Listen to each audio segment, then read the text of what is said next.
They called her the Trainee, a thin, silent figure pushed to the back of the formation in a desert boiling with artillery fire and scorching sand. No one looked at her for more than 2 seconds. No one asked her name.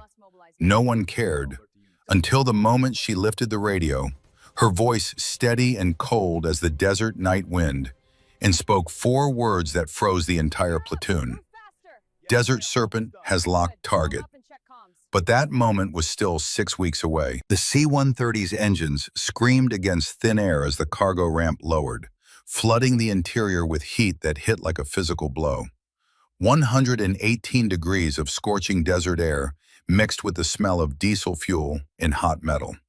The kind of heat that made breathing feel like inhaling fire, that turned sweat to salt crystals before it could cool skin, that killed the careless and punished the unprepared. Staff Sergeant Marcus Brennan stood near the front of the cargo bay, 45 years old, with a face carved by wind and war. The Gulf War combat patch on his shoulder was faded almost to invisibility, 26 years of service showing in the lines around his eyes and the gray threading through his hair. He studied the newest addition to his platoon with the practiced assessment of a man who'd learned that assumptions got people killed.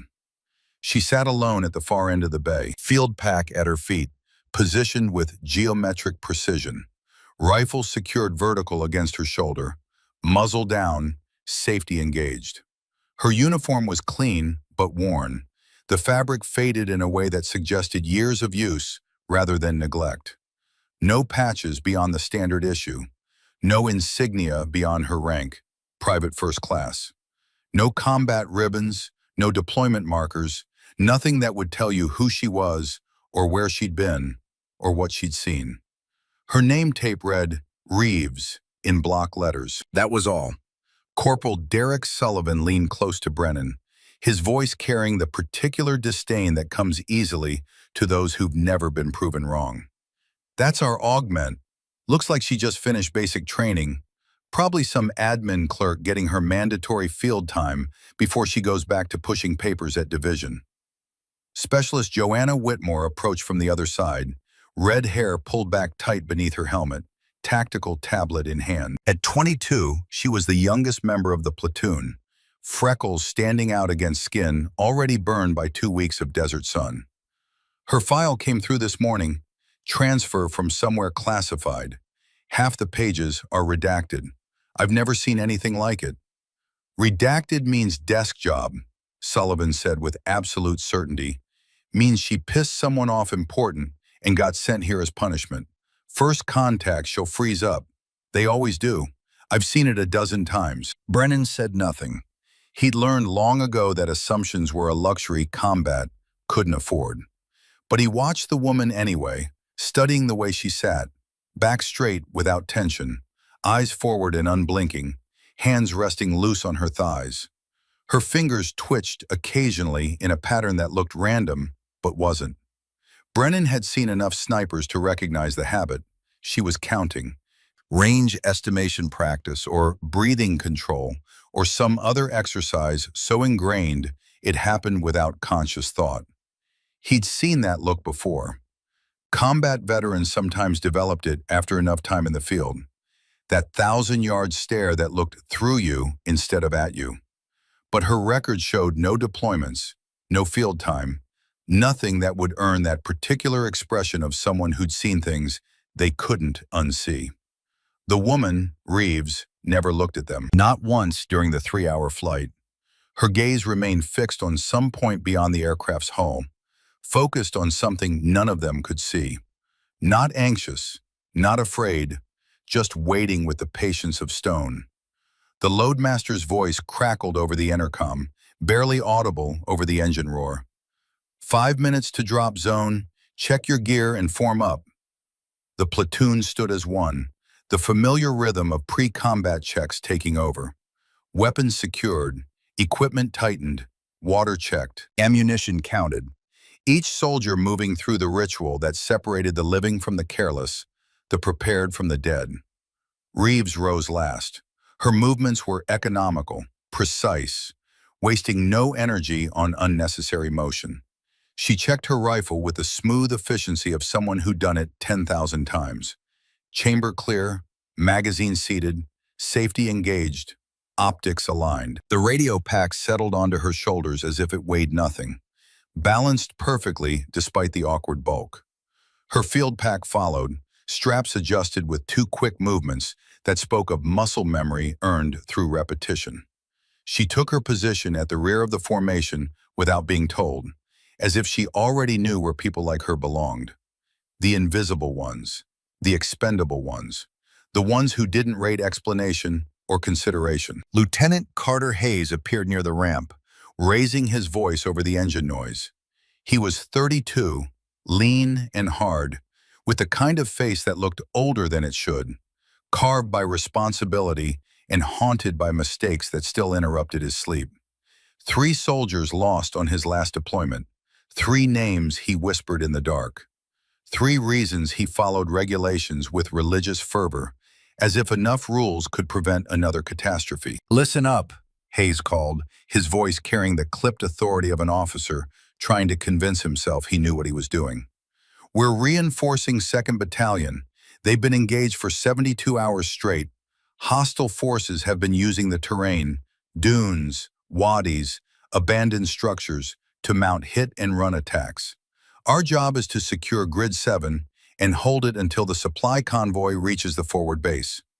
Questions?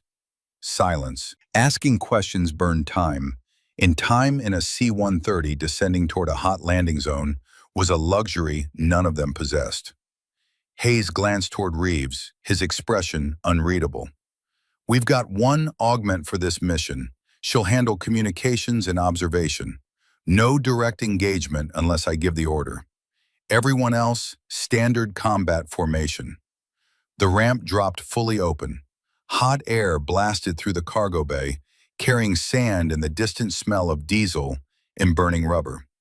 The desert stretched endlessly below them, rippling with heat shimmer that made the horizon liquid and unstable, broken only by rocky outcrops and the distant smudge of destroyed vehicles that marked previous battles. They moved out in 2 columns, spacing tight but not clustered.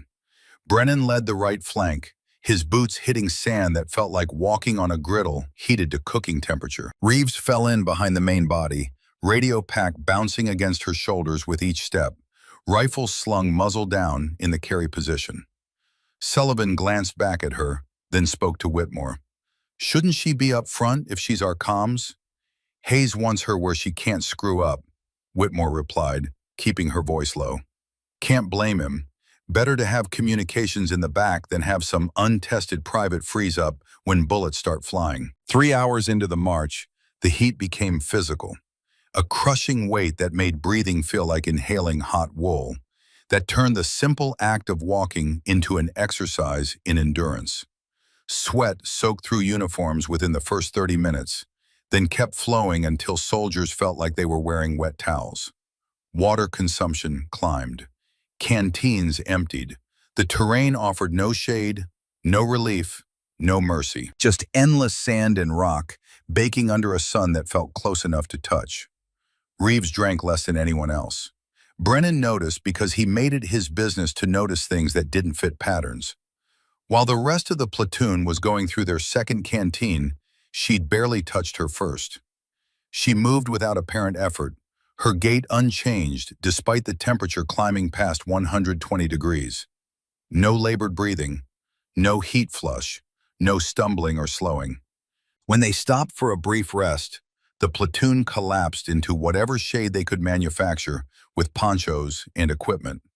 Sullivan sprawled in the shadow of a rock outcrop. Whitmore sat with her back against her pack. Even Hayes loosened his chin strap and wiped sweat from his face. Reeves remained standing. She didn't seek shade, didn't sit, didn't even loosen her pack straps. She stood there scanning the horizon with small, methodical movements of her head, like a machine performing a programmed search pattern. Brennan approached her directly, canteen in hand. "You need to stay hydrated." "Yes, Sergeant." She took the offered water, but didn't drink immediately, just held it. "You've trained in desert environments before?" "Yes, Sergeant." "Where?" She paused for half a second, as if calculating how much to reveal. Multiple locations. Not an answer. Just words arranged to sound like one. Brennan studied her face. No sweat. No flush from heat exhaustion.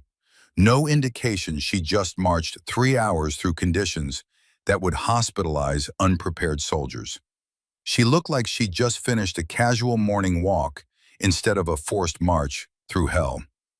What's your actual MOS, Reeves? 11 Bravo, Sergeant. Infantry. Your file says admin transfer.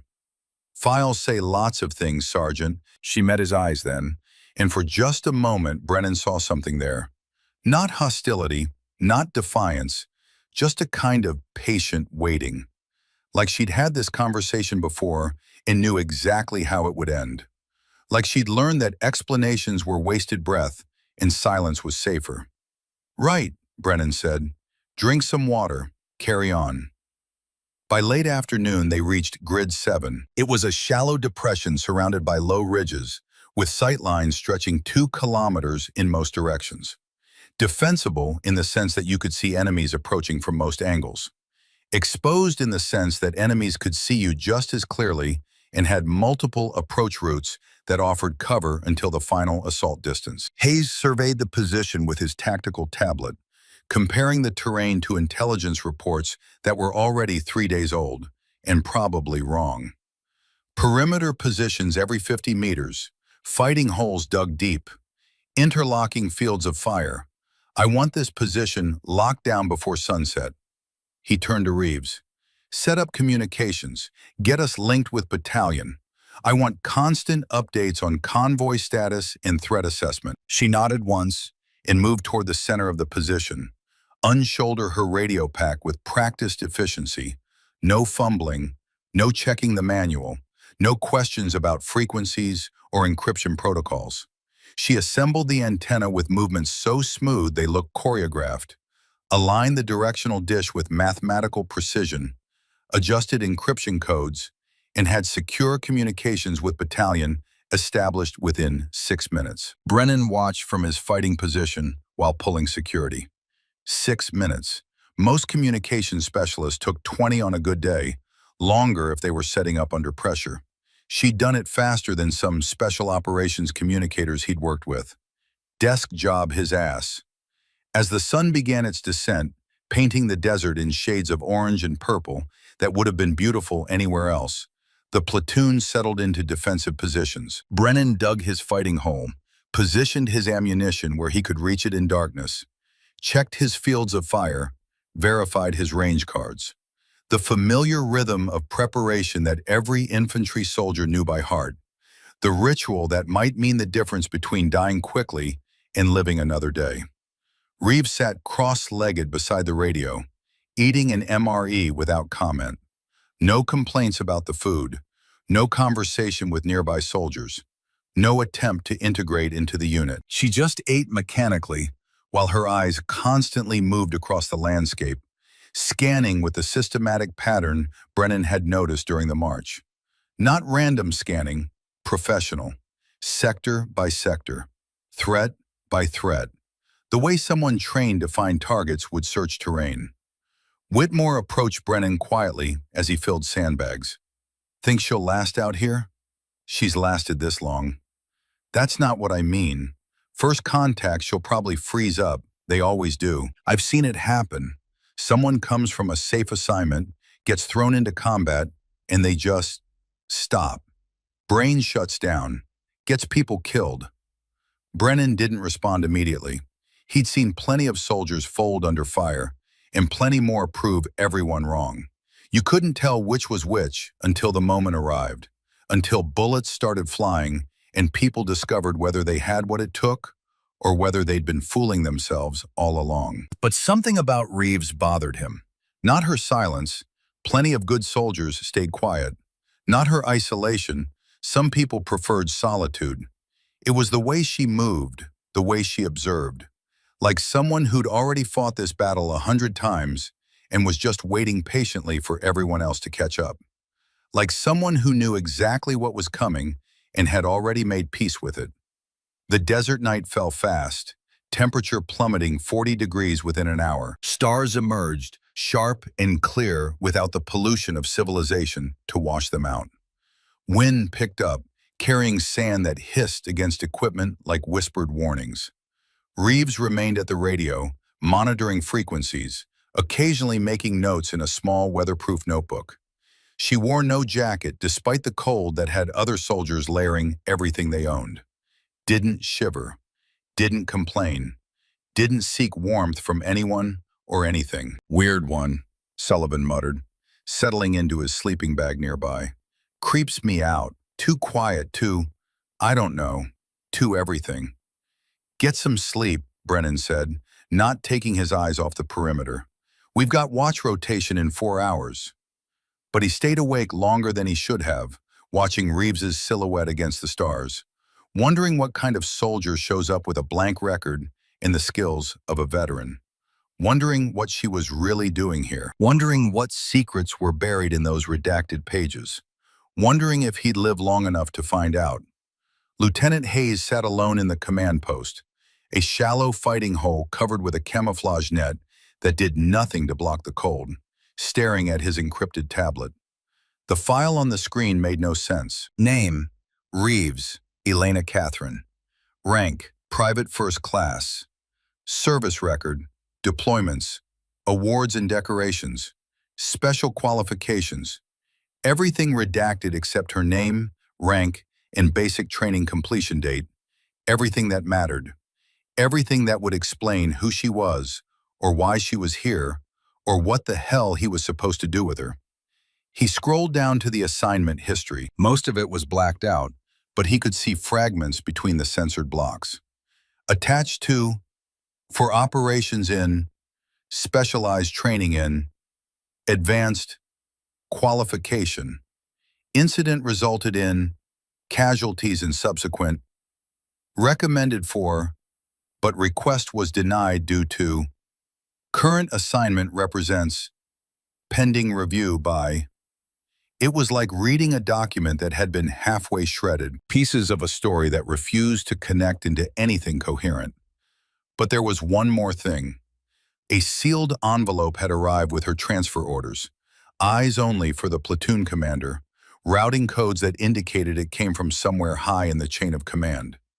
Hayes had opened it 2 hours ago and still couldn't quite process what it said. The message was short, unsigned, routed through JSOC advisory channels with encryption protocols he'd never seen before. Monitor PFC Reeves. Report any tactical engagement. Detailed after-action required for any combat performance. Priority routing to Colonel Vance, JSOC. Do not discuss with subject. No explanation, no context. Just orders to watch her and report, like she was some kind of experiment or test subject instead of a soldier. Hayes heard footsteps and minimized the screen. Brennan appeared at the entrance, ducking through the low opening. You wanted to see me, sir? Come in, close the flap. Brennan complied, settling onto an ammunition crate. His face was weathered, lined in ways that spoke of years in the field, of seeing things that would break most men and finding ways to keep moving forward anyway. What do you know about Reeves? Hayes asked without preamble. Just what everyone else knows. Transferred in from somewhere classified. Files mostly redacted. She moves like she's been doing this for 20 years instead of however long she's actually been in. Hayes turned the tablet toward him. Look at this. Have you ever seen a personnel file this heavily censored? Brennan studied the screen, his expression darkening. Once, JSOC operators attached to our unit in Fallujah, 2004. But they had proper credentials, identification codes, the whole package. They weren't hiding what they were. This, he gestured at the redactions.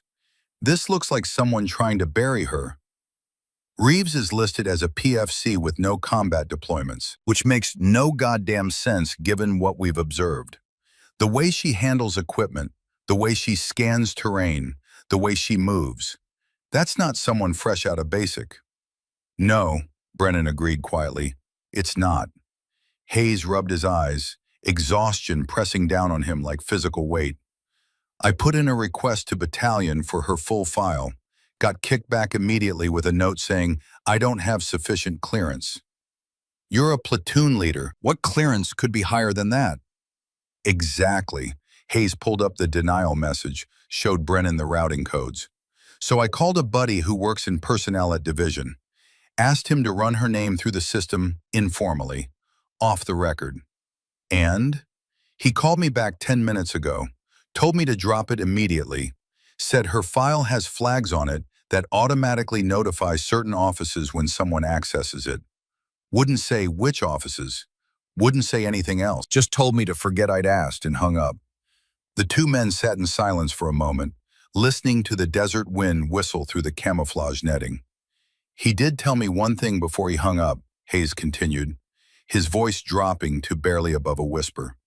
"He said if I entered a specific search query in the archived operational reports, I might find something interesting. He gave me a call sign." "What call sign?" Hayes met his eyes. "Desert Serpent." The name hung in the air between them like smoke from a distant fire. "Search it," Brennan said. Hayes typed carefully, fingers hovering over the enter key for a moment, as if crossing a line he couldn't uncross.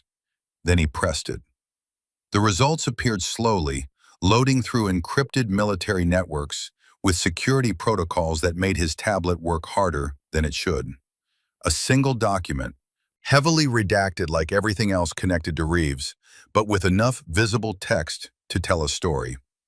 Operation Granite Summit. Approximately 4 years prior. Location: Afghanistan-Pakistan border region. Objective: HVT extraction. Operational summary: Special reconnaissance team consisting of personnel deployed to gather intelligence on. Team was compromised on day 3 of operation, resulting in contact with numerically superior hostile force. Team leader: Captain David Brooks, MOH recipient, KIA. Communications specialist: SGT Michael Rodriguez, WIA. Redacted. Assumed command despite being junior member of team. Redacted. Conducted fighting withdrawal over 23 kilometers of mountainous terrain while under continuous enemy contact.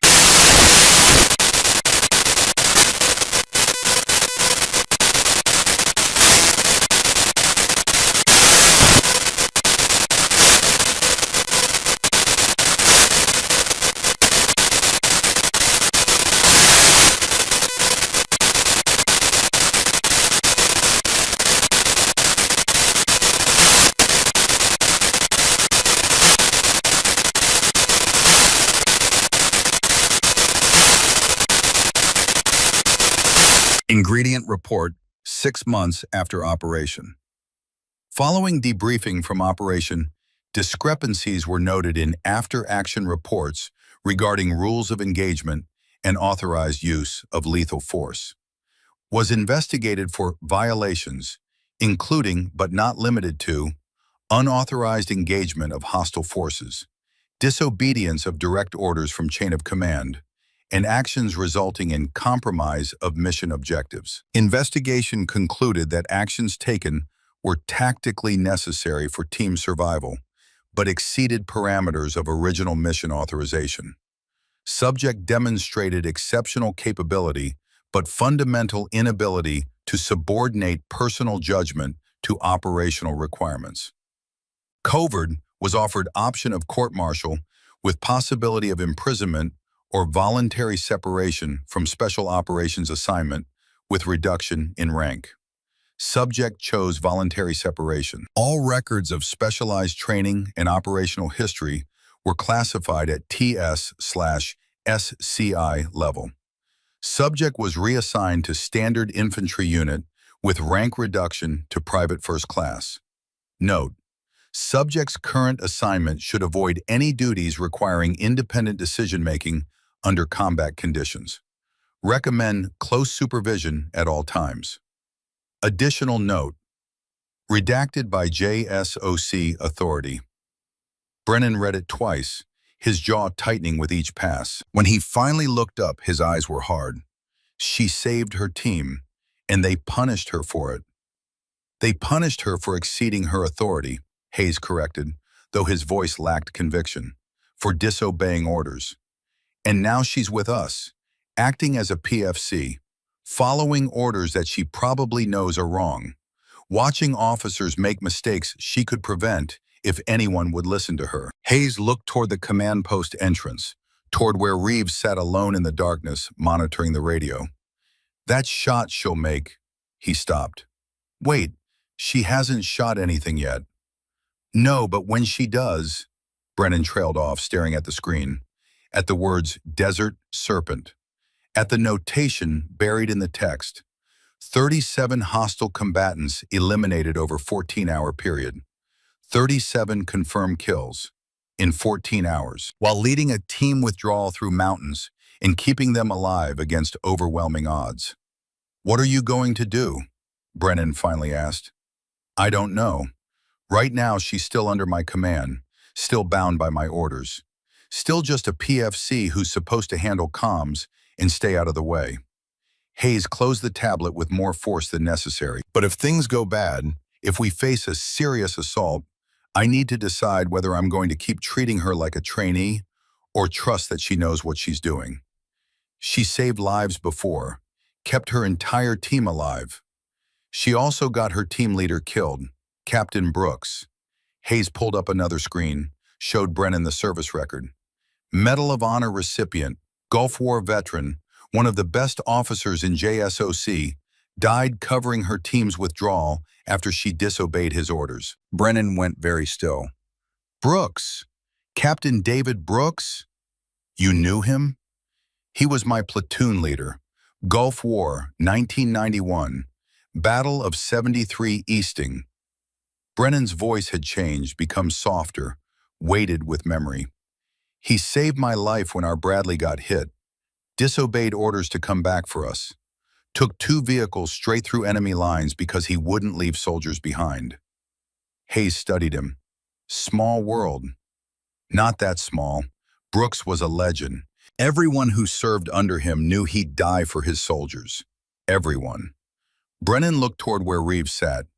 If he trained her, if she was his student, then she's the best he ever made.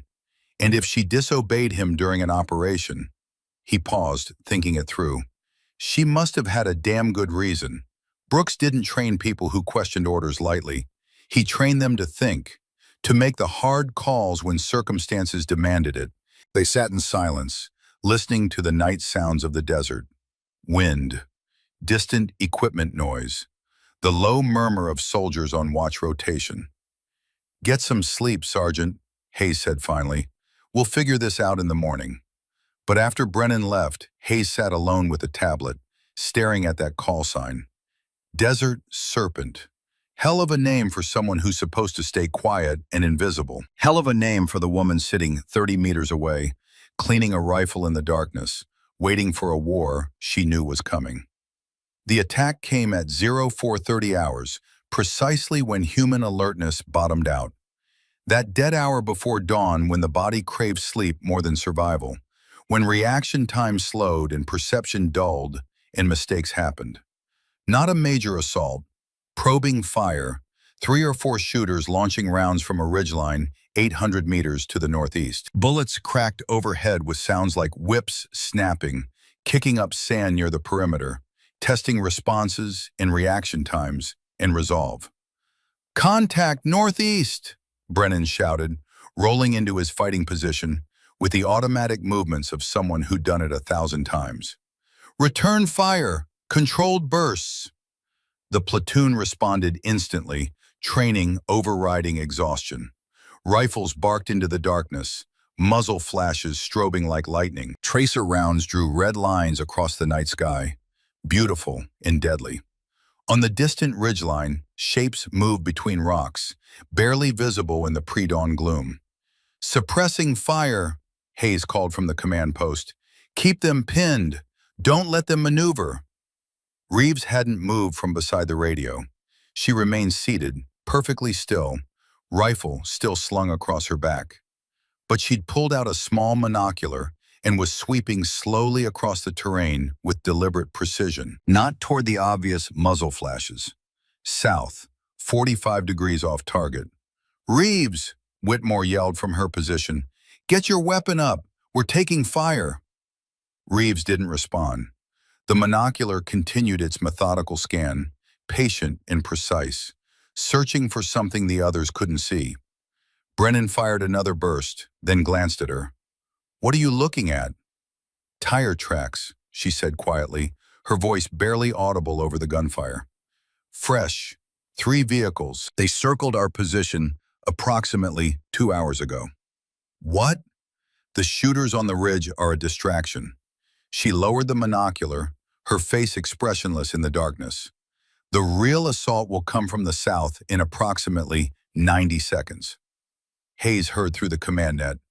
"Reeves, this is not the time for speculation.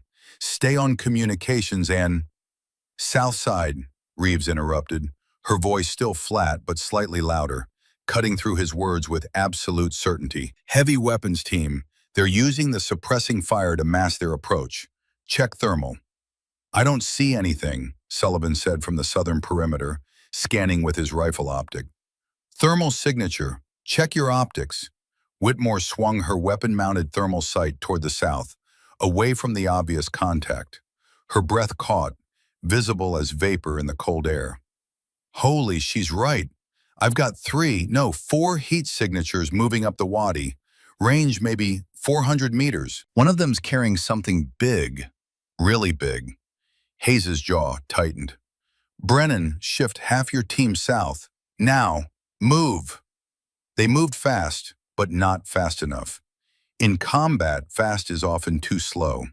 The southern attackers had closed to 300 meters before being detected, using the terrain and darkness and the distraction of the northeastern contact to mask their approach. Professional work, coordinated, deadly. One of them raised a rocket-propelled grenade launcher, the distinctive silhouette unmistakable even in darkness. Reeves shifted position for the first time, unslung her rifle in one smooth motion that looked choreographed, adjusted the elevation knob with 2 precise clicks that rang clear in the cold air. "Reeves, you do not have clearance to—" She fired once. The sound was sharp and clean, cutting through the chaos like a knife through silk. 683 meters away, Brennan's mind automatically calculated the distance based on the delay between muzzle flash and impact. The man with the RPG collapsed backward as if yanked by invisible wires. The weapon tumbled from his hands, hit the rocks at a bad angle. The warhead detonated on impact with the ground. A bright orange fireball turned night into day for 3 seconds, casting long shadows across the desert floor, illuminating shocked faces and the scattered remains of what had been 4 men. The remaining attackers scattered immediately, abandoning their assault, disappearing into the darkness like ghosts that had never been there at all. The entire platoon stopped firing. Silence fell across the desert, broken only by wind and the crackle of burning fuel from the detonated RPG. The smell of cordite and smoke drifted across the defensive position. Hayes's voice came across the radio, tight and controlled like a man barely holding anger in check. "What the hell was that?" Reeves ejected the spent casing with a smooth movement. The brass tinkled against rock, bright and musical in the sudden quiet. She chambered a new round, returned the rifle to safe, and slung it across her back. "Threat eliminated," she said into her radio handset, her voice completely flat. "No friendly casualties. I didn't give you permission to engage. You were about to lose soldiers. That's not your call to make." She didn't argue, didn't defend herself, didn't explain or justify or attempt to convince him she'd made the right decision. She simply turned back to the radio and resumed monitoring frequencies as if nothing had happened, as if she hadn't just made an impossible shot in darkness and saved lives and changed everything. Brennan approached her position, moving low and fast, his heart still hammering from adrenaline. His mind was working through the mathematics of what he'd just witnessed, calculating angles in distances, in probability. That was a 700-meter shot, in darkness, with what looked like iron sights. 683 meters, she corrected quietly, still not looking at him. Wind from the northeast at 8 knots. Temperature 51 degrees. Elevation compensation required 1 MOA adjustment, standard ballistic calculation. She said it like she was reciting a shopping list, like it was the most normal thing in the world to make a shot that would challenge most snipers in broad daylight on a known distance range. "Who are you?" Brennan asked, the question coming out almost as a whisper. She looked at him then, really looked at him, and he saw something in her eyes he couldn't name. Not pride, not satisfaction, not even relief. Something colder. Something that had been there long before tonight. Something carved into her by experiences he couldn't imagine. "Someone who doesn't miss, Sergeant," she said. Then she turned back to the radio, and Brennan was left standing there in the darkness, wondering what the hell they'd just unleashed. Dawn came slowly, gray light bleeding across the horizon like a wound opening. The sun rose with patient inevitability, turning the desert from black to purple to gold, revealing details that darkness had hidden. The tire tracks Reeves had mentioned were clear now in the morning light. Deep ruts in the sand where vehicles had circled the position during the night. Reconnaissance in force. Professional work that spoke of training and discipline. The ridgeline where the initial fire had come from showed evidence of a prepared position. Sandbags stacked with military precision, spent brass arranged in neat piles, everything positioned for maximum effect and minimum exposure. "They knew we were here before we arrived," Brennan said, studying the tracks with the eye of someone who'd learned to read terrain like text.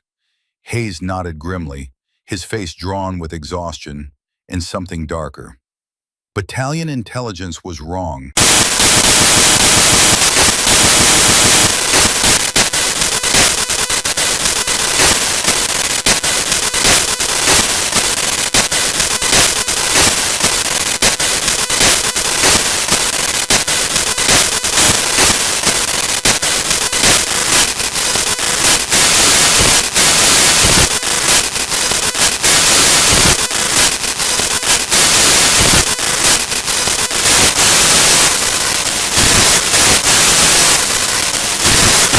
"This position is compromised. They've mapped our defensive layout.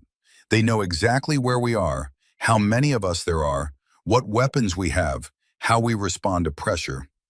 She lowered the binoculars, her voice taking on a lecturing quality, as if she were teaching a class instead of addressing her commanding officer. "Next assault will be multi-directional with prepared fire support. Current casualty projection is 60 to 70% within the first 30 minutes of engagement. I didn't ask for your assessment. You should have." The air went electric. Several soldiers shifted uncomfortably. "You didn't speak to an officer that way. Not in the field. Not ever." It was the kind of insubordination that ended careers in destroyed units and got people sent to military prison.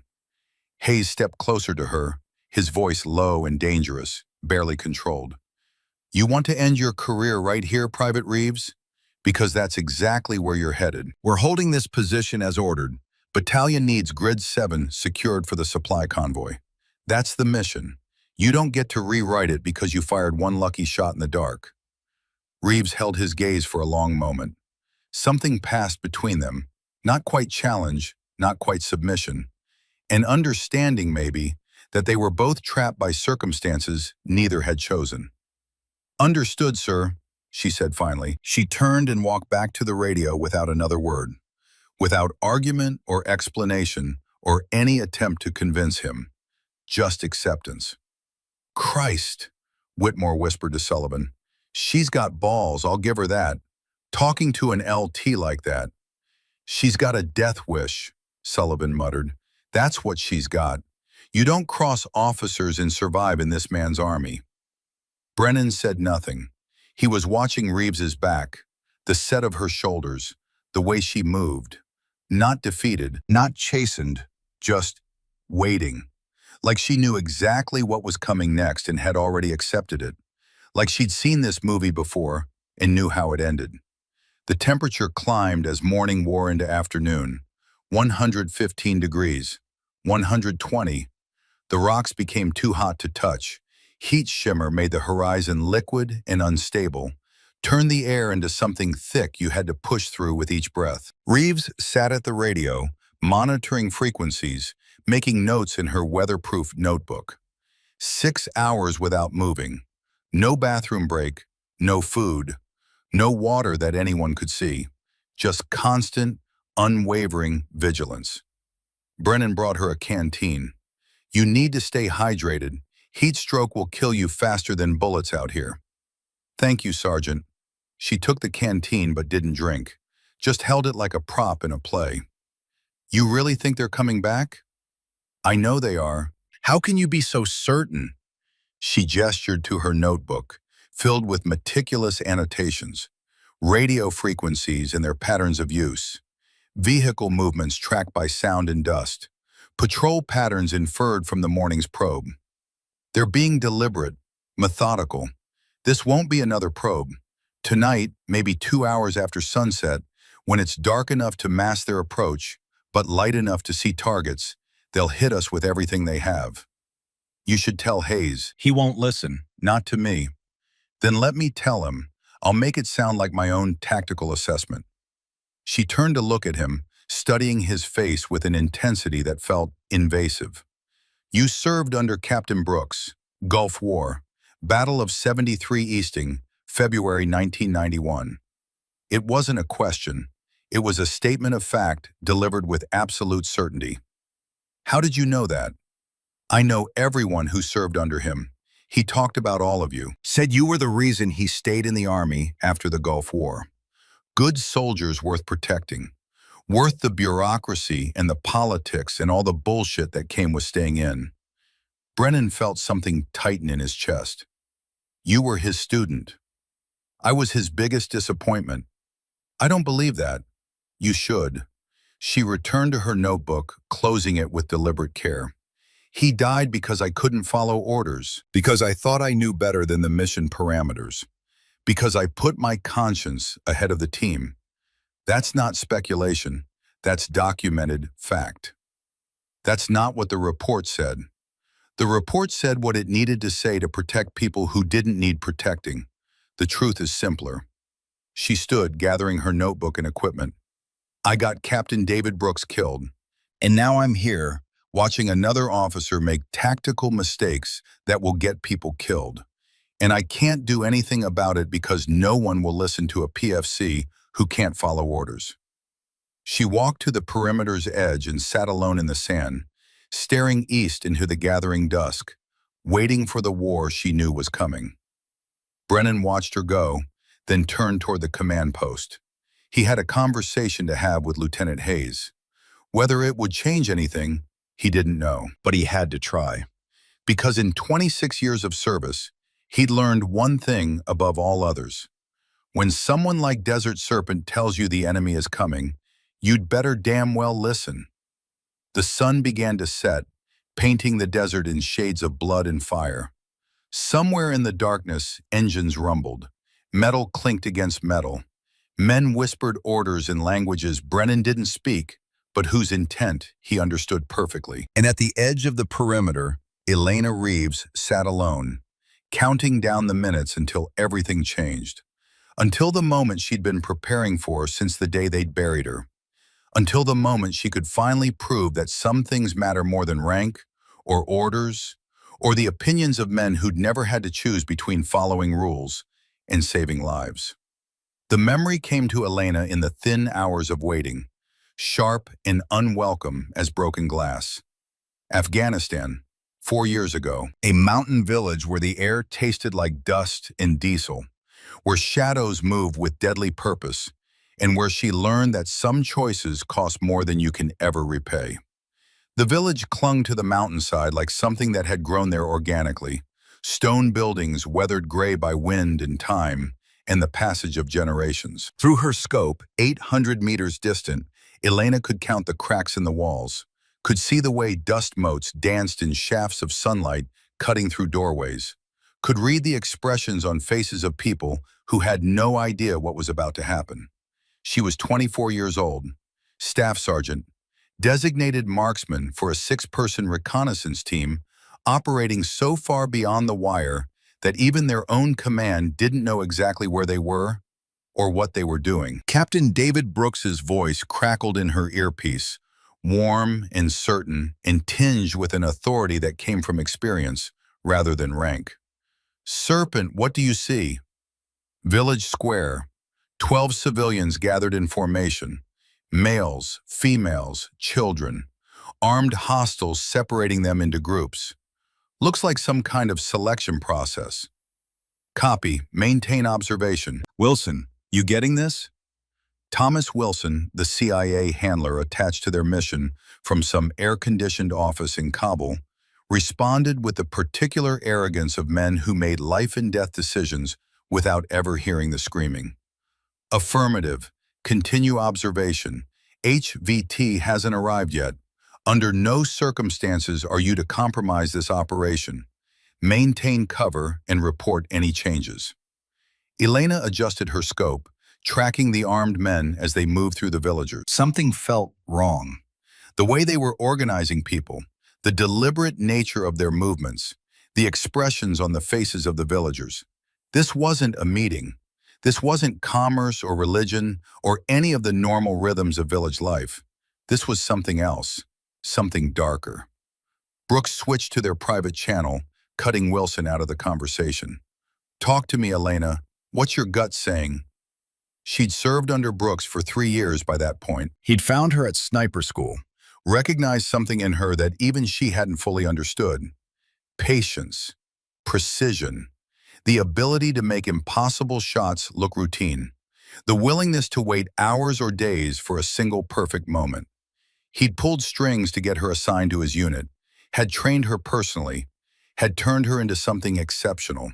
More than that, he'd become the father figure she'd never had. At 42, with a Medal of Honor from Desert Storm and a reputation that preceded him through every door, Brooks was everything a soldier should be. Honorable, capable, willing to die for his people. "It doesn't feel right, sir," Elena said quietly. "They're lining them up, execution style. This isn't what Intel said we'd find." "I don't like it either." Brooks's voice carried a new tension, the sound of a man whose instincts were screaming warnings. "Wilson, we need to abort this operation. This isn't what intelligence indicated. We need to extract now while we still can." "Negative, Captain. HVT is scheduled to arrive within the hour, according to our sources. Your orders are to observe and confirm identity. Then we call in the strike team. Any engagement before that compromises the entire operation and 6 months of intelligence work. Elena, I am formally and strongly recommending we intervene to prevent what appears to be an imminent war crime." "Negative, Captain. Your orders are to observe. Period. We've documented 3 other execution sites in this region over the past month. This is standard operating procedure for them. It's ugly, but it's not our mission. Stay on target." The armed man raised a pistol to the back of the teacher's head with the casual indifference of someone performing a routine task. "Sir, request permission to engage," Elena said, her breathing suddenly ragged. "Wilson, we cannot just watch this happen." The shot rang out. The teacher fell forward into the dust, a spreading pool of darkness beneath his head. A woman in the crowd screamed, trying to break free from the men holding her, her cry carrying across the distance like an accusation. Elena's hands were shaking. She'd seen death before. Combat death. Enemy combatants.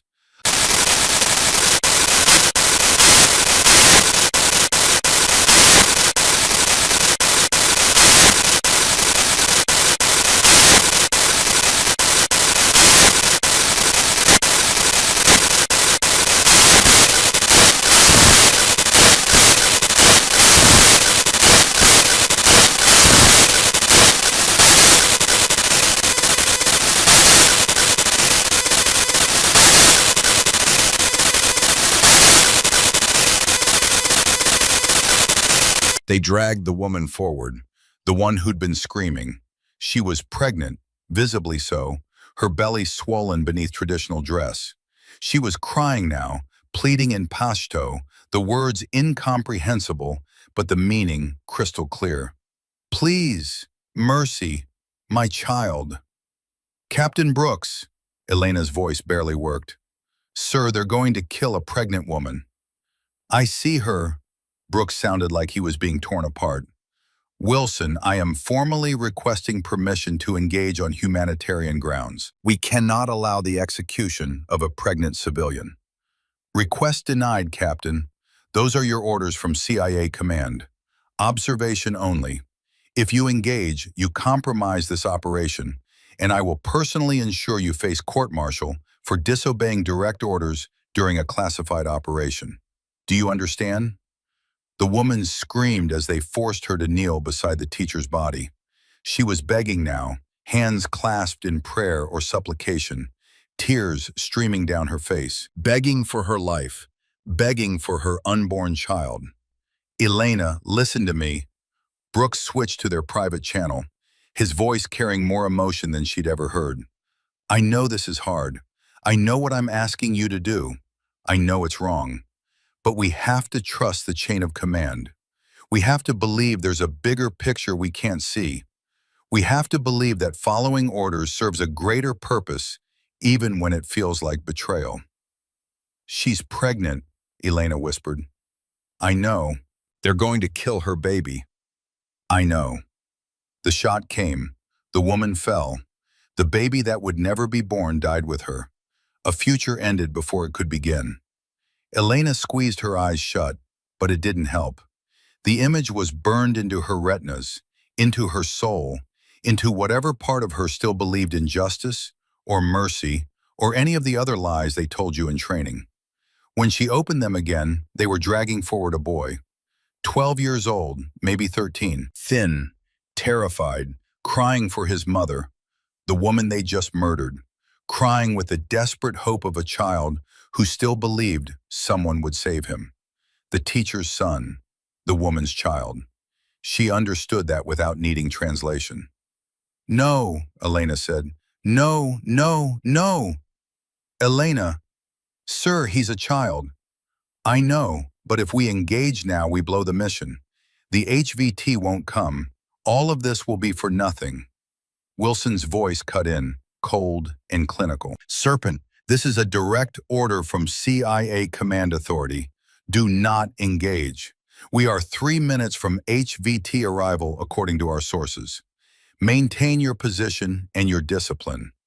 The boy was on his knees now, hands bound behind his back, face streaked with tears and dust, looking around at the villagers with eyes that still held some desperate hope that someone would intervene, that this couldn't really be happening, that adults would stop this madness because adults were supposed to protect children. No one moved. The villagers had learned. Movement meant death. "Captain Brooks, sir." Elena's voice was very quiet now. "Yes, Sergeant? I'm sorry for what I'm about to do." "Elena, don't." She clicked her radio off. The first shot took the executioner in the head. He dropped like a puppet with cut strings, dead before his body registered the impact. The second shot, fired 1.3 seconds later, took the man holding the boy. Center mass. He fell backward, releasing his grip. The third shot, at 2.2 seconds, took the third armed man as he turned to find the shooter. Throat shot. Clean. Efficient. The villagers scattered like startled birds, running in all directions, seeking cover and safety. The boy stumbled to his feet and ran, falling, getting up, running again toward the mountains where caves offered shelter and hope and the possibility of survival. Elena's radio erupted with screaming voices overlapping in chaos. "Brooks, all teams, move now! Serpent just lit us up. Execute emergency extraction. Everyone to Rally Point Delta." Wilson, "What have you done? You just compromised 6 months of intelligence gathering. You just destroyed our operation. Brooks cut him off with the kind of authority that comes from combat leadership rather than desk command. Screw your operation, Wilson. I'm getting my team out alive. Elena, fall back to Rally Point Delta. We have extraction inbound in 15 minutes. Move, now. Elena was already moving, breaking down her position with practiced efficiency, grabbing her pack, rifle, everything she'd need to survive what was coming. But she could see them coming even as she moved. Enemy fighters, dozens of them, converging from all directions like ants, responding to a disturbance in their nest. The village had been full of them, waiting for the HVT who would never come now, waiting in ambush for an American team whose position had just been revealed. 70-plus combatants, 6-person American team, mathematics that didn't favor survival. She reached Rally Point Delta 400 meters from her original position. The team was there: Brooks, Rodriguez, the communications specialist, 3 others whose names would later be redacted from every report, whose faces she still saw in dreams. "Contact!" someone shouted, the word barely out before bullets started flying. The first burst of fire came from the ridgeline above them. Bullets cracked past, striking rocks, sending stone fragments spraying like shrapnel. Professional fire, disciplined, deadly. Brooks was moving, laying down suppressing fire with his M4, shouting orders, directing the team's movement, doing what he'd always done, leading from the front, taking the most dangerous position, protecting his people. That's when the round hit him. Femoral artery, right leg. The kind of wound that kills in minutes if untreated, that no amount of training or toughness can overcome because you can't fight blood loss with willpower. Blood fountained, bright arterial red that looked black in the mountain shadows, pumping with each heartbeat in a rhythm that counted down to death. Elena was beside him in seconds, tourniquet already in her hands, training taking over. "I've got you, sir. I've got you. Just stay with me." "No time." Brooks grabbed her vest with hands already losing strength, pulled her close with desperate urgency. His face was pale, shock setting in fast, but his eyes were clear and focused. "Leave me. Lead them out. That's an order." "I'm not leaving you." "That's an order, Sergeant Reeves." He shoved his command radio into her hands, the weight of it like accepting a crown made of thorns. "Get them home. That's your mission now. That's all that matters." "Sir, please." Brooks looked past her to Rodriguez, to the communications specialist standing there with blood-soaked shoulder and eyes wide with shock. "Tell her family I died doing what was right. Tell her this was my choice as much as hers." "Captain," Rodriguez started, his voice breaking. "Go!" Brooks propped himself against a rock, rifle coming up with the last of his strength, his face set in an expression of calm acceptance. "I'll buy you time. Elena, don't let my death be for nothing. Don't let those civilians die for nothing. Get these soldiers home. Move!" Elena pulled Rodriguez back, her hands moving with automatic efficiency, even as something inside her shattered into pieces too small to ever reassemble.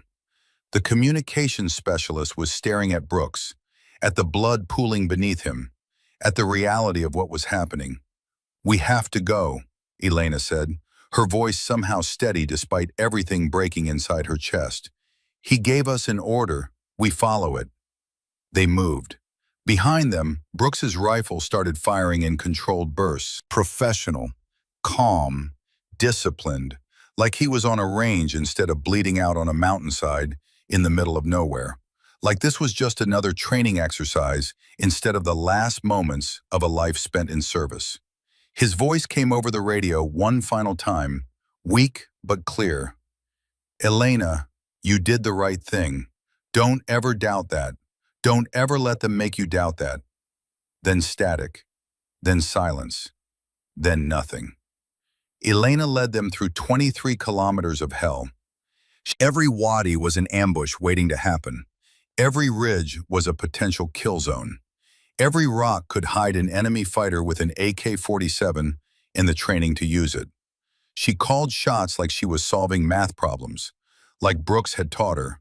Range plus wind plus elevation equals solution. Fire. Chamber next round. Next target. The rifle became an extension of her will, each shot precise and necessary and final. Rodriguez took a round through his left shoulder 3 hours into the withdrawal. The bones shattered, nerves severed, his arm hanging useless and leaking blood. She kept him moving anyway, kept all of them moving, because stopping meant dying, and she would not let Brooks's sacrifice be for nothing. Hour 4, hour 8, hour 12. The night came, and she used it. Used the darkness and her thermal optics, and every trick Brooks had ever taught her. Every lesson hammered home through thousands of repetitions until it became instinct. 14 hours after it started, the extraction helicopter appeared like salvation with rotors. Hot LZ, enemy fire from 3 directions, but the pilot brought it in anyway because that's what they did. That's what the best of them did without hesitation or second-guessing. Elena was last aboard, firing her final magazine, covering the team as they loaded, one by one. As the helicopter lifted, banking hard to avoid ground fire, she looked back one last time. Brooks's body was still there somewhere in those mountains, left behind, abandoned, alone, because of her choice. Rodriguez sat across from her in the helicopter, his ruined arm strapped across his chest, his face gray with pain and shock, and something darker. He looked at her with eyes that held accusation and spoke words that would haunt her across years and continents, and the space between who she was and who she wished she could be. You got Brooks killed. I know. He died for your choice, not his, yours. I know. She'd stared at her hands. They were covered in Brooks's blood, dried now, brown and cracking like old paint. 37 enemy combatants eliminated over 14 hours. 11 civilians saved, including a 12-year-old boy named Rashid, who'd been seconds from execution. One mentor killed covering a withdrawal he'd supported, even knowing it would cost him everything. Was that math worth it? 4 years later, sitting in a different desert waiting for a different battle, Elena still didn't know the answer. The assault began at 19:15 hours, 15 minutes earlier than Elena had predicted. The first mortar round fell precisely at 19:15 hours, impacting 30 meters from the command post with a crump that shook the ground and sent sand fountaining into the air like a geyser. Not random harassment fire. This was calculated, deliberate, professional. Incoming! Brennan's voice carried across the defensive position, the warning shouted with the automatic urgency of someone who'd survived too many battles to be casual about any of them. Elena was already moving, sprinting toward the command post in a low crouch that minimized her profile while maintaining speed. More mortars fell in rapid succession, walking across the defensive perimeter with systematic precision. Each round placed to maximize disruption while herding the defenders into predetermined kill zones. Professional work, military work, the kind of coordination that came from training and discipline rather than improvisation. She found Hayes in the command post, shouting into the radio handset with mounting desperation, his face illuminated by the dim glow of tactical displays showing red arrows converging from 3 directions. Battalion, this is Viper 21. We are under heavy, indirect fire. Request immediate counter-battery mission. Over. The response crackled back through speakers, broken by static and the sound of explosions getting progressively closer. Viper 21, this is Battalion. No artillery support available at this time. All fire missions are committed to priority targets. Air support is 45 minutes out minimum. Recommend you hold position in. The transmission cut off as another mortar round impacted nearby, the blast wave strong enough to collapse part of the command post and shower everyone inside with sand and rock fragments and the sharp smell of high explosive. Hayes slammed the handset down, his face twisted with frustration and fear, and the dawning realization that they were alone. We're on our own. No support, no backup, just us. They're coming from 3 directions, Elena said. appearing beside him like a ghost materializing from shadows. North, east, and southeast. Estimate 50 to 70 hostiles total. They'll use the mortar fire to close within assault distance, then rush the position simultaneously from multiple axes. We have maybe 2 minutes before the infantry assault begins. I didn't ask for your analysis. You need it anyway, sir. Elena's voice was calm, clinical, carrying none of the emotion someone should feel when facing overwhelming odds. This position is indefensible against that force concentration. We need to consolidate our defensive posture, establish fallback positions, and prepare for close engagement. We're not abandoning our grid square, Hayes's voice cracked with stress and exhaustion. Battalion needs Grid 7 secured for the supply convoy. That's the mission. We hold here or we fail. Then we're going to die here, all of us. Another explosion, larger than the others, impacted directly on the southern perimeter. The command post filled with smoke and the screaming of wounded soldiers, the sounds of men dying badly. Hayes is down, someone shouted through the chaos. Alvarez too, multiple casualties. We need a medic now. Southside's collapsing, another voice, panicked and young. They're in the wire. They're inside our perimeter. Hayes grabbed the radio again, but his hands were shaking badly enough that he could barely hold it. He stared at the tactical display, showing 3 red arrows converging on their position, each representing 15 to 20 hostiles.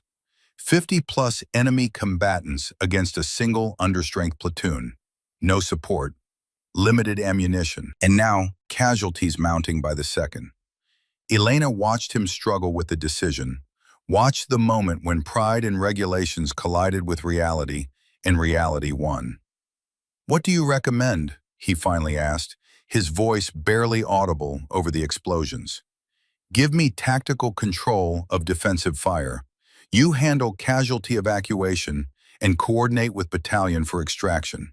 We can't win this fight, but we can make them pay for every meter they advance. We can make the cost high enough that they break off before they overrun us completely.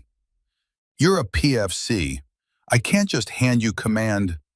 You can court-martial me later if we survive. Right now, you need someone who knows how to fight when outnumbered and outgunned. You need someone who's done this before." She met his eyes directly. "You've read the reports, Lieutenant. You know what I am. You know what I've done. Let me do my job." Another explosion, more screaming, the smell of burning equipment and blood, and the particular stench of bodies opened by shrapnel. Hayes looked at her for one more second, seeing past the PFC rank to the operator who'd saved her team against impossible odds 4 years ago in mountains half a world away. "Do it," he said. "Just keep them alive." Elena snatched up the tactical radio and switched to the platoon net with fingers that moved with practiced efficiency. When she spoke, her voice came out cold and clear and carrying an authority that had nothing to do with rank and everything to do with absolute certainty. "All positions, this is Reeves. I have tactical control of defensive fire. Acknowledge." Silence on the net. Then, one by one, the squad leaders responded with varying degrees of surprise and reluctance and desperate hope. "North position, acknowledged." Brennan's voice steady and calm. "East position, acknowledged." Sullivan, surprised but compliant. "South position, what's left of it, acknowledged." Someone else, voice strained with pain or fear or both. "Good, listen carefully because I will say this once and I don't repeat myself." Elena's voice carried across the net with the kind of command presence that comes from having made life and death decisions under fire. "North position, shift your fire 30 degrees right. The mortar crew is using the ridgeline for cover. I need you to suppress them, not the assault team. Aim for the high ground where they're directing fire from." "Copy?" "Copy," Brennan responded immediately. "East position, you're going to see movement in your sector in approximately 20 seconds. Do not engage. They're scouts trying to draw fire and identify our positions. Let them pass. When the main assault comes, you'll know it. They'll be firing RPGs and using heavy machine guns for suppression. Those are your targets. Everything else is bait. Copy? Copy, Sullivan said, doubt clear in his voice, but obedience overriding skepticism. South position, pull back 15 meters to the secondary fighting positions we established during initial setup. Your current location is pre-registered for their mortars. If you stay there, you die. Move now. We can't just abandon. Move or die, Elena interrupted with absolute finality. Your choice. Make it in the next 5 seconds. Hesitation. Then, moving. Elena dropped the radio and picked up her rifle with both hands, climbing onto the highest point of the command post, a stack of supply crates covered with sandbags that provided elevation but zero protection. Completely exposed but offering clear sight lines across the entire battlefield. Brennan appeared below her, looking up with concern etched into his weathered face. "What are you doing? You'll get killed up there." "My job." She chambered around with a smooth action. "Protect the command post and the casualty collection point. I'm going to draw their attention and thin their numbers. You keep our people alive. You'll be exposed to fire from 3 directions. Maybe, but I'll take enough of them with me to give you a fighting chance." She settled into position with the practiced movements of someone who'd done this 1,000 times. "Now move. I need clear sight lines." He moved. The mortar fire stopped abruptly, the sudden silence almost shocking after the sustained bombardment. The signal. The assault teams would be moving now, closing the distance under cover of lingering smoke and dust in the chaos they'd created. Elena controlled her breathing with conscious effort, letting her heart rate slow despite the adrenaline flooding her system. She scanned the terrain systematically, with movements so practiced they looked mechanical, looking for the telltale signs of advancing infantry. Movement against the static background, dust disturbed by footsteps, the flash of metal, or the outline of equipment silhouetted against sand. There, northeast sector, 400 meters out, 3 figures moving in tactical formation toward the perimeter, using terrain features for concealment, but not quite invisible to someone who knew how to look. She fired once. The lead figure dropped mid-stride, falling with the boneless collapse of someone whose nervous system had stopped sending signals. Adjusted her aim with a tiny movement, fired again. The second figure fell. The third dove for cover behind a rock outcrop, survival instincts overriding mission objectives. "Contact northeast," she called over the radio, her voice completely calm. 400 meters, multiple targets advancing on north position. Engaging, but she was already looking elsewhere, scanning for the next threat, the next target, the next decision that would determine who lived and who died. East sector. 2 technical vehicles approaching fast with weapons mounted in their beds, firing as they moved. 800 meters and closing at maybe 40 kilometers per hour. Mobile gun platforms that could shred their defensive position if they got close enough. East position, technical vehicles inbound. Engage the gunners first, not the drivers. Take away their weapons and they're just trucks. She lined up her shot carefully, leading the target to account for vehicle movement and her own elevated angle. Calculated wind, distance, the way heat shimmer would affect the bullet's path. Fired. The gunner on the lead technical collapsed over his weapon. The mounted gun went silent. Second vehicle, different gunner, harder shot because the driver was taking evasive action now, weaving between rocks and using terrain to break line of sight.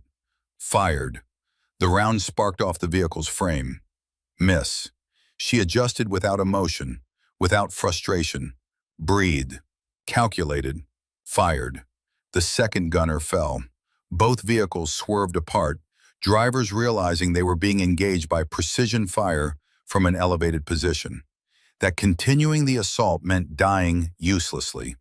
Good. That would slow them down, force them to dismount and approach on foot by precious minutes. South sector. The assault team there was larger, maybe 20 fighters rushing the partially collapsed defensive line, using the casualties and confusion to press their advantage. South position, fall back to rally point Alpha now. Fighting withdrawal, alternate teams covering, move with discipline.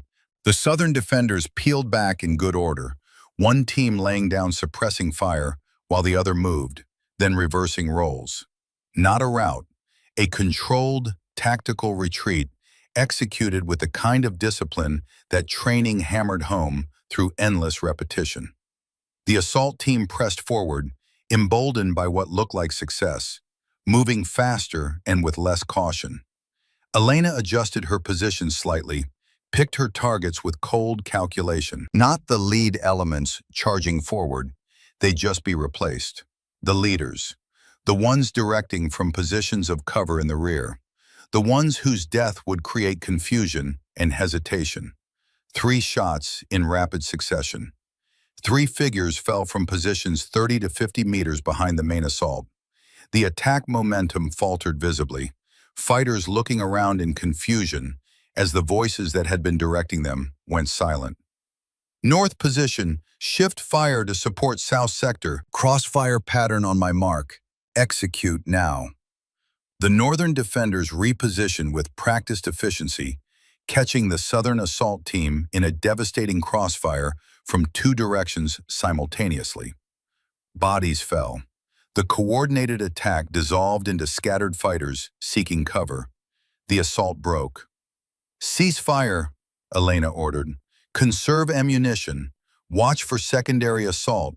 They'll regroup and try again." She reloaded with movements so smooth they looked choreographed, scanning the battlefield again while her hands worked through muscle memory. 7 minutes of engagement. They'd stopped the initial assault, but this was far from over. The enemy was regrouping now, reassessing, preparing for another attempt with lessons learned from the first. Her radio crackled. "Reeves, this is Hayes. We have 4 wounded, 2 critical. I've called for emergency medevac, but they're saying 20 minutes minimum."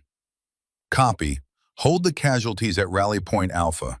That's the most defensible location we have. What's your ammunition status?"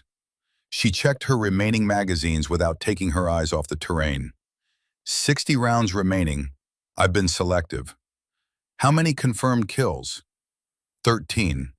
Silence on the radio for several seconds. Then Hayes's voice, carrying something that might have been awe or horror or both. "Jesus Christ, Reeves.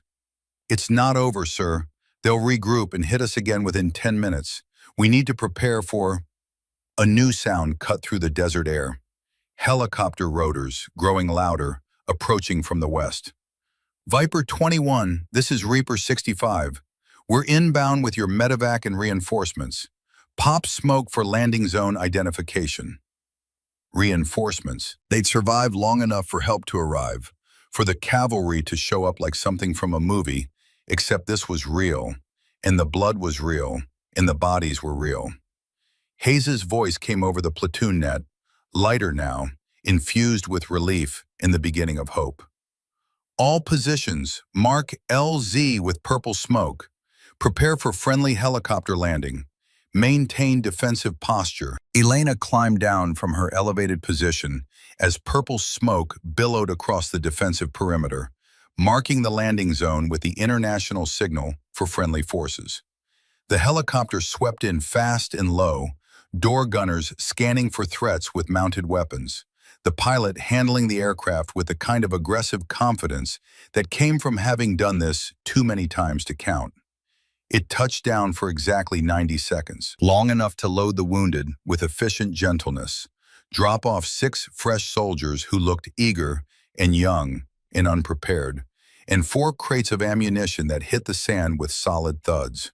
Then it lifted off again in a storm of rotor wash, in sand, and the particular smell of aviation fuel. The enemy assault never came. Faced with reinforcements and the demonstrated presence of helicopter support that could return with gunships, they withdrew, melted back into the desert from which they'd emerged, like ghosts returning to the underworld.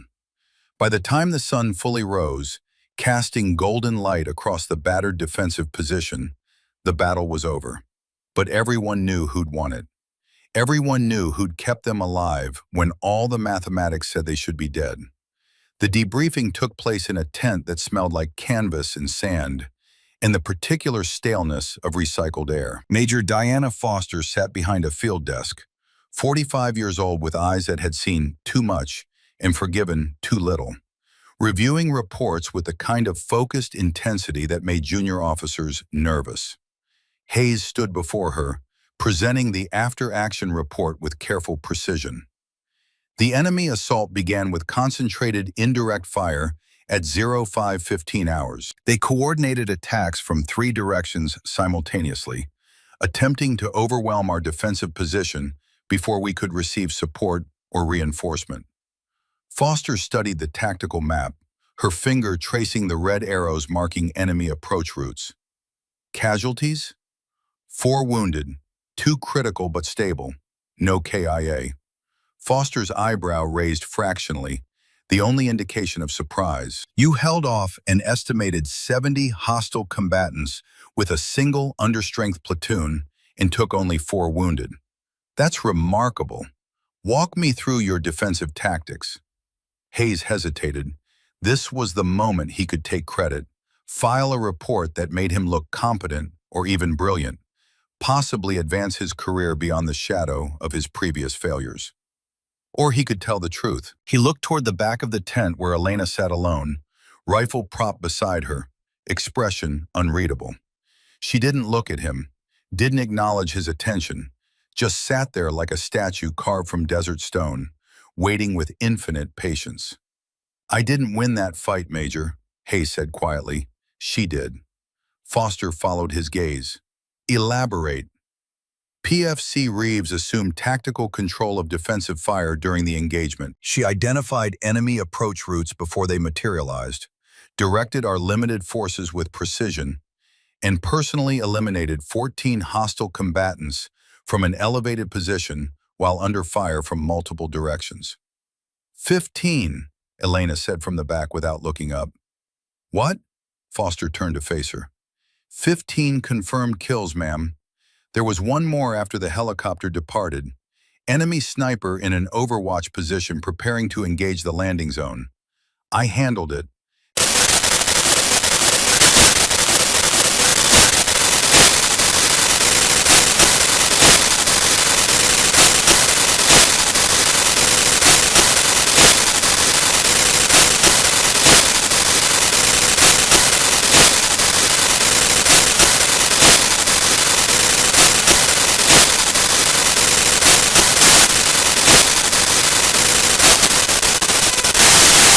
You're telling me that Desert Serpent just went operational on my watch? Hayes felt ice slide down his spine despite the heat. You know who she is. I was CIA liaison for Operation Granite Summit 4 years ago. I know exactly who she is and what she's capable of. Foster moved to the tent entrance, verified they were completely alone, then returned. What I'm about to tell you does not leave this tent. Is that completely clear? Yes, ma'am. 4 years ago, during Operation Granite Summit, a reconnaissance team was compromised in hostile territory in the Afghanistan-Pakistan border region. The team leader, Captain David Brooks, Medal of Honor recipient, was killed. A junior operator with the call sign Desert Serpent assumed command despite being the most junior member and conducted a fighting withdrawal that became absolutely legendary in special operations circles. Foster pulled up classified files on her tablet, showed Hayes imagery and reports he'd never seen. She eliminated 37 enemy combatants over a 14-hour period while keeping her team alive and mobile. Most of those kills were precision shots at ranges exceeding 600 meters. When they finally extracted and debriefed her, Special Operations Command wanted to know how she did it. What did she tell them? She said it was easy. You just had to not miss. Foster shook her head slowly. They ran her through every evaluation, every psychological screening in existence. She wasn't unstable, wasn't traumatized. She was just better at killing than anyone they'd ever trained or even imagined possible. And that terrified them more than any enemy ever could. Hayes was beginning to understand. The inquiry wasn't about disobeying orders. The inquiry was about what to do with a soldier who exceeded every parameter of normal human performance. Someone who could think faster, shoot better, and make tactical decisions that were objectively correct, but violated every protocol and chain of command. Foster's voice carried an edge of old frustration. They couldn't promote her, too junior, too unpredictable. Couldn't keep her in JSOC. She'd proven she'd act independently when she disagreed with orders. Couldn't discharge her, too valuable, too dangerous as a civilian with those skills. So they buried her. They buried her and hoped she'd either burn out or learn to follow orders like everyone else. Foster pulled up another file. But here's what you don't know. Captain Brooks, the team leader who died, he knew the intelligence was faulty. He suspected the whole operation was a CIA test to see if field teams would follow orders over moral imperatives. When Reeves shot those executioners and saved those civilians, Brooks immediately backed her decision. He died protecting her choice, not resenting it. She's been carrying that guilt for 4 years. She has. And the investigation wasn't about punishing her. It was about controlling someone who couldn't be controlled through normal military structure. Foster closed the tablet with deliberate care. Send her in. I need to speak with her directly. Hayes found Elena exactly where he'd left her, sitting in the sand outside the tent, methodically cleaning her rifle with movements so practiced they look like meditation or prayer. Major wants to see you. She nodded once, stood, and followed him into the tent without comment or question or any visible emotion. Foster studied her for a long moment while Elena stood at attention, eyes forward, face expressionless. The perfect soldier except for the fact that she was anything but perfect in the ways that mattered to military bureaucracy. Desert Serpent, Foster said quietly. I've heard a lot of stories about you over the years. I'm sure you have, ma'am. Are they true? Probably not. Stories tend to get exaggerated when they pass through enough people. Lieutenant Hayes tells me you eliminated 15 hostile combatants during this morning's engagement. 15 confirmed, ma'am. There may have been others wounded who withdrew, but I only count kills I can verify. 15 confirmed kills in approximately 7 minutes of combat, under fire from multiple directions, while directing defensive operations for an entire platoon. Yes, ma'am. Did you miss any shots? Elena was quiet for a moment, actually considering the question with the seriousness of someone who kept precise mental tallies. 2.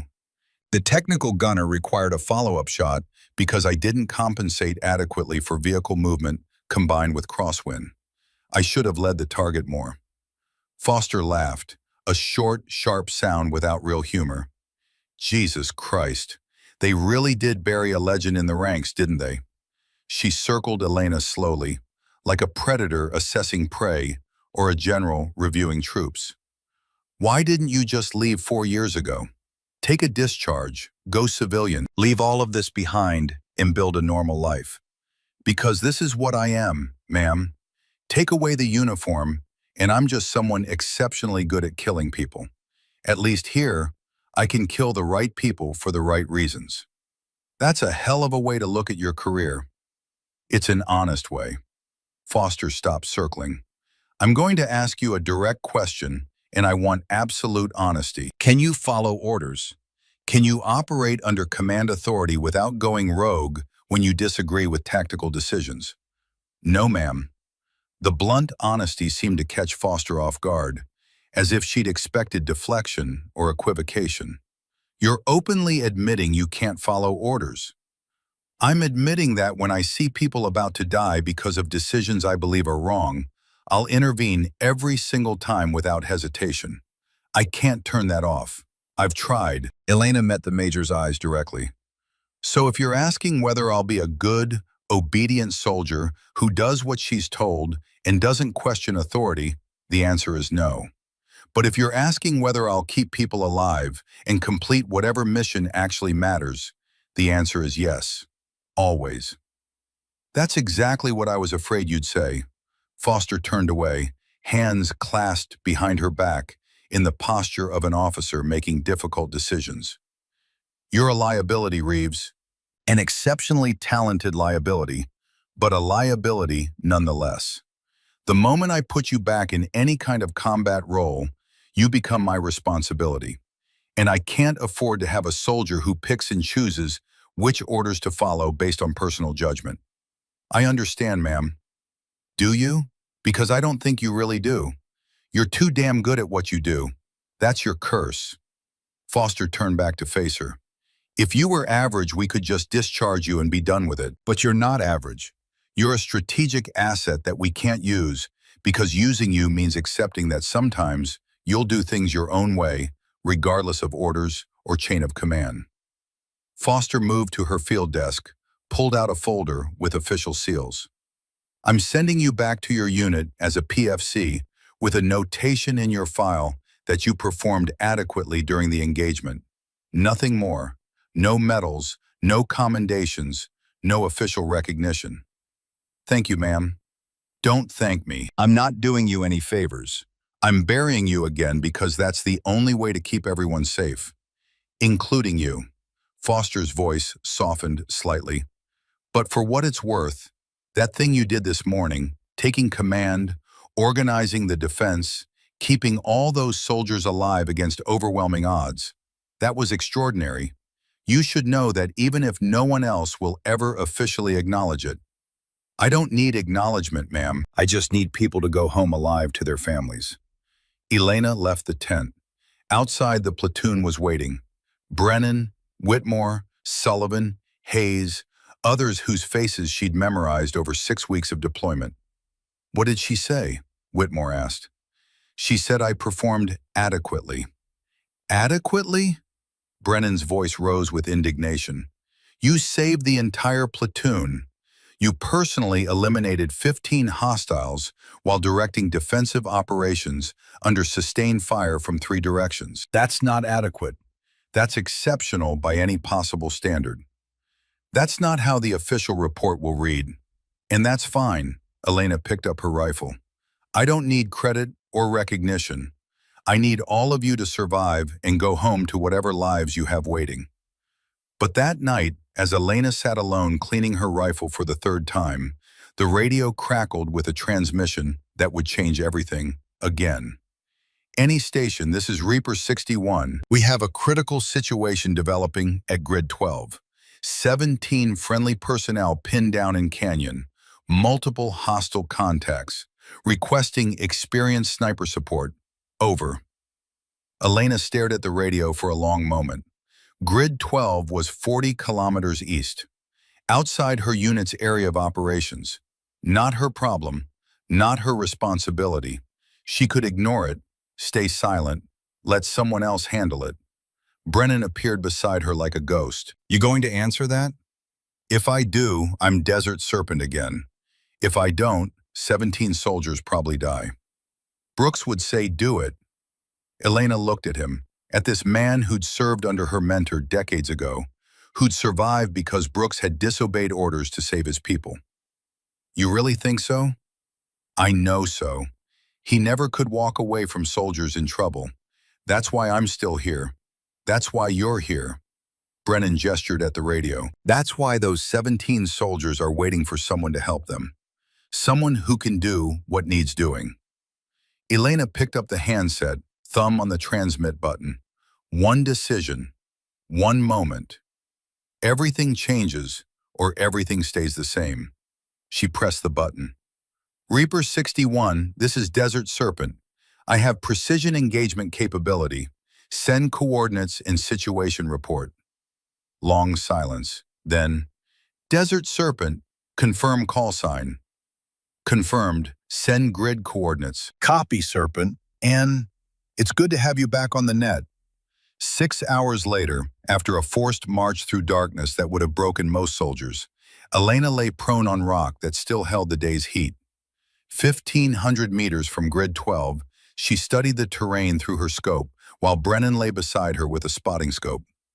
42 hostiles, Brennan said quietly. 3 distinct positions. North Ridge has 15, East Ridge 12, South Ridge another 15. They've got interlocking fields of fire. Anyone who moves down there dies. Elena did the mathematics automatically. 42 targets. 3 positions separated by distance and elevation. Limited ammunition. The need for absolute perfection because any miss would reveal her position and get everyone killed. "I'll start North Ridge and work counterclockwise," she said. "You spot and call corrections." For the next 6 hours, she worked through the enemy positions with methodical precision, each shot calculated, each breath controlled, each trigger pull the culmination of thousands of hours of training. North Ridge, 15 targets, 15 shots, 15 kills. She relocated after clearing the North Ridge, moving to a new hide before the enemy could triangulate her position. East Ridge, 12 targets, closer range, but the enemy knew someone was hunting them now. They moved more carefully, used cover better. Didn't matter. 12 shots, 12 kills.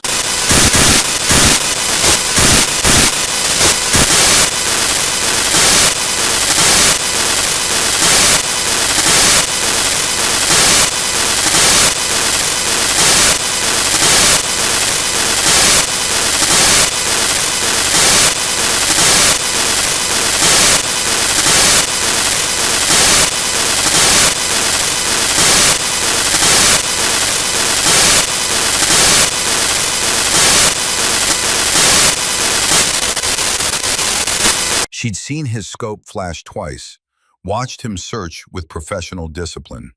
Range, 1,154 meters.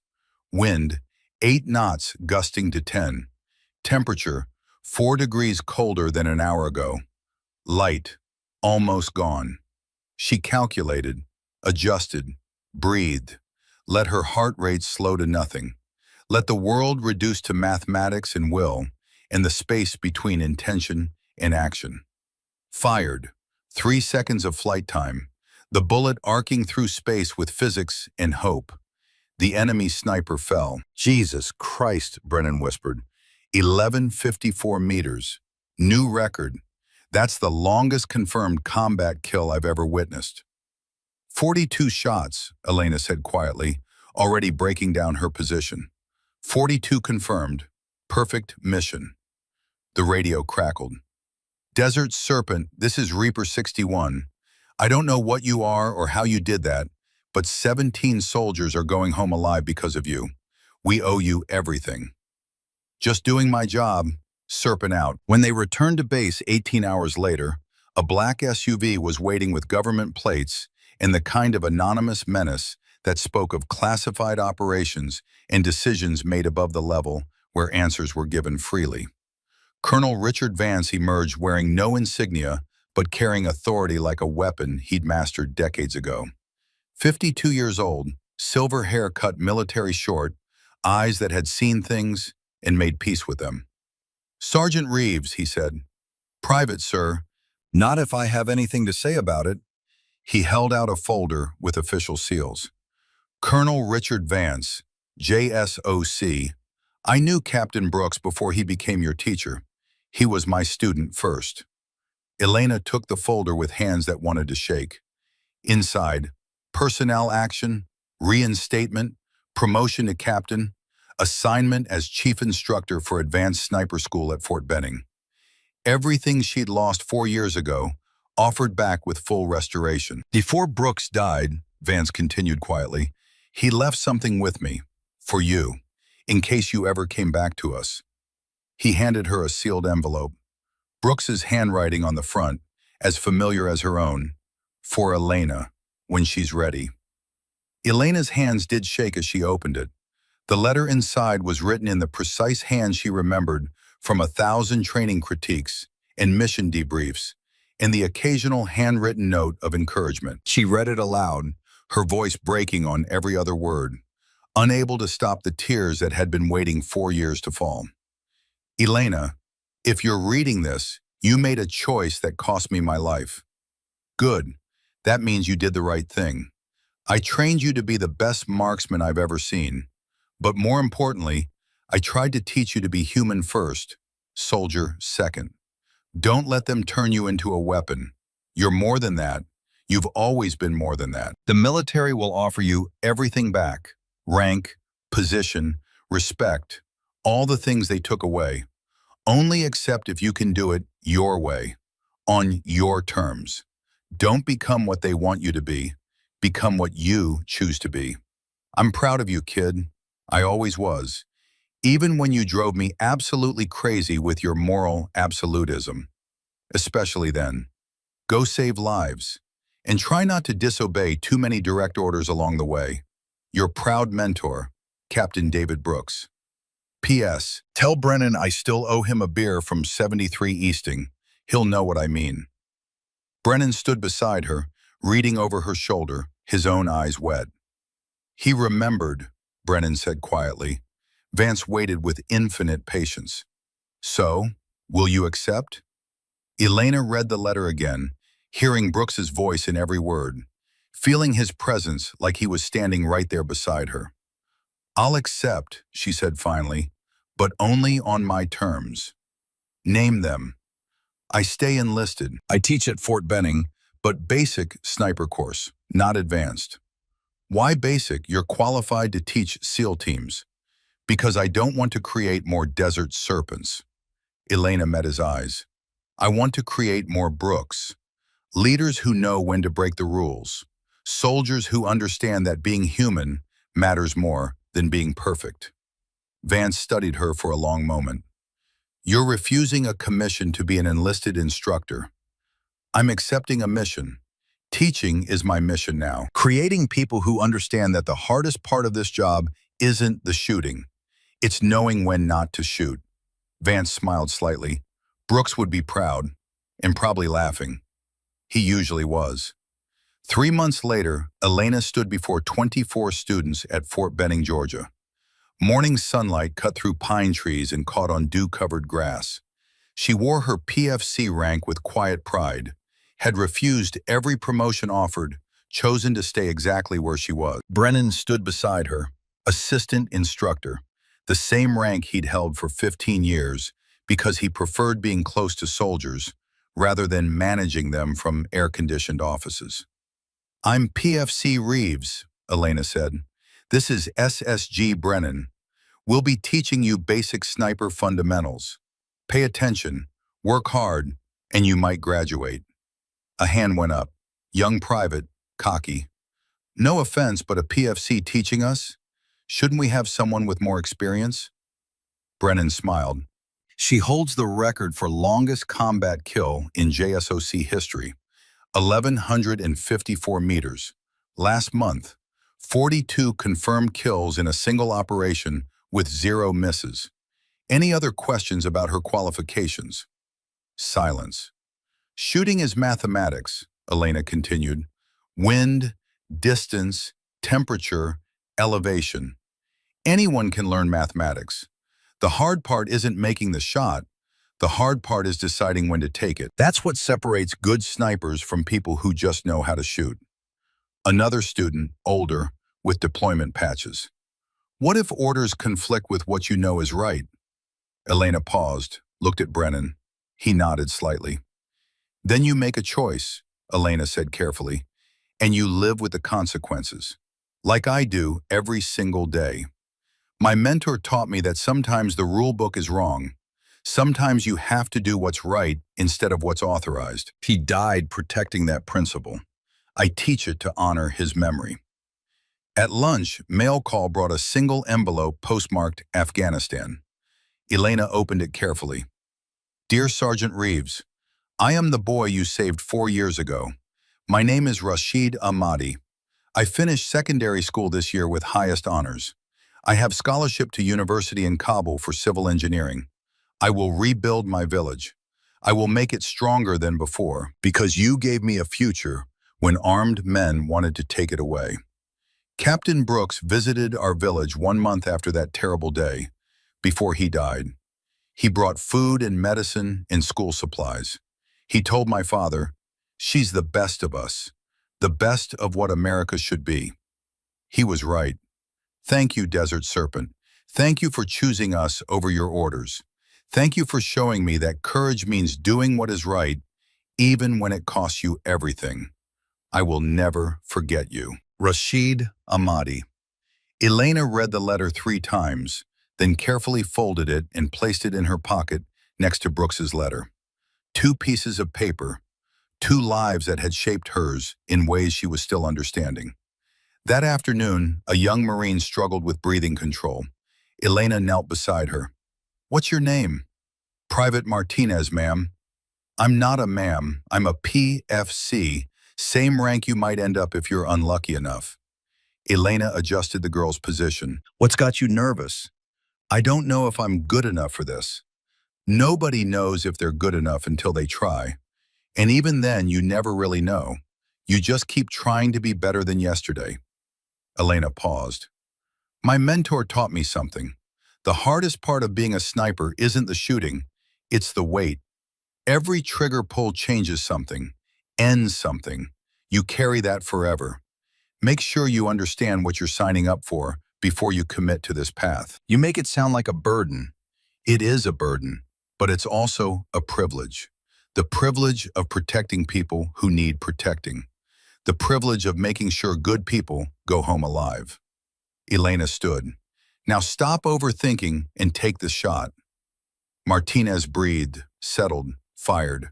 600 meters, center mass. "Good. Now do it again. And again. Until it's as natural as breathing. Because someday, someone's life will depend on you making that shot when everything's going wrong." As evening approached, Elena stood at the far end of the range, watching the sun set over Georgia, instead of a desert half a world away. Brennan joined her with 2 cups of terrible coffee. "Good first day," he said. "We'll see. Half will wash out in the first week. The other half will be better soldiers because of what you teach them." They stood in comfortable silence, 2 soldiers who'd survived too much, watching light fade from the sky. "You ever regret it?" Brennan asked. "Turning down the commission? Everything they offered?" "No," Elena's answer came without hesitation. "This is where I belong. Not creating operators, creating humans who understand what this costs and why it matters anyway." Brooks would be proud. "I know. I feel him sometimes when I'm teaching, like he's watching, making sure I get it right." Brennan raised his coffee cup. "To Captain David Brooks, who taught us that being human matters more than being perfect." Elena raised hers. "To Brooks, and to the next generation, may they be better than we were." They drank the terrible coffee and watched stars emerge in the darkening sky. 2 soldiers at peace with choices made and prices paid. The range was quiet now, but tomorrow they would return, and every day after that, teaching the fundamentals that might save lives or end them. Teaching soldiers to think before they shoot. Teaching them that mercy is as much a weapon as a rifle. Teaching them, as Brooks had taught her, that sometimes the bravest thing a soldier can do is choose to stay human in a world that constantly demands something less. Elena walked back toward the barracks as night settled over Georgia. In her pocket, 2 letters, one from a dead mentor, one from a living student. 2 pieces of paper holding more weight than all the medals she'd never receive. She was Desert Serpent. She was Elena Reeves. She was a PFC who'd turned down a captaincy to teach basics. And she was exactly where she was supposed to be, doing exactly what she was meant to do. Staying human, staying true, staying faithful to the memory of a man who'd believed that honor mattered more than rank and protecting life mattered more than taking it. Until the day she could no longer hold a rifle, or the day the last student graduated, or the day the world no longer needed soldiers who understood that being human was the hardest mission of all, whichever came first.